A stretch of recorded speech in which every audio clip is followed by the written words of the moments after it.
سب سے عجیب اتفاق جو مشرق وسطیٰ میں رونما ہونے جا رہا ہے وہ چین ہے. چین ایک نیا معجزہ مشرق وسطیٰ میں دکھانے جا رہا ہے، اور میں سمجھتا ہوں کہ شاید تاریخ چین میں بھی اور تاریخ مشرق وسطیٰ میں اتنا بڑا کارنامہ سفارتی دنیا نہیں دکھا سکے گی. اگر یہ کام ہو جائے یا ہونے جا رہا ہے، جیسے علامتیں لگ رہی ہیں کہ ہو جائے گا، اور وہ یہ ہے کہ چین نے پہلی دفعہ کھل کے فلسطین ریاست کی حمایت کا اعلان کیا ہے.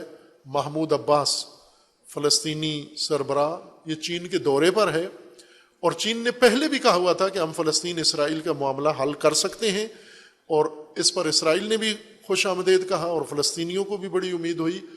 اور ظاہر چین بیان بازی کم کرتا ہے. ایران سعودیہ دوستی میں ذرا کوئی بیان نہیں دیا. دوستی کروائی جس دن، اس دن دنیا کو پتہ چلا کہ ان کے درمیان اختلاف ختم کروا کے دوستی کروا چکا ہے. لیکن وہ آدھا کام تھا جو چین نے کیا ہے. آدھا کام یہ ہے کہ چونکہ جب تک اسرائیل فلسطین مسئلہ حل نہیں ہوتا مشرق وسطیٰ میں امن نہیں ہوگا، اور چین کو پرامن مشرق وسطیٰ چاہیے اپنے مقاصد کے لیے، اپنی تجارت کے لیے، اپنے اس سپر پاور بننے کے لیے. اور مشرق وسطیٰ کو بھی چین کا تعاون چاہیے.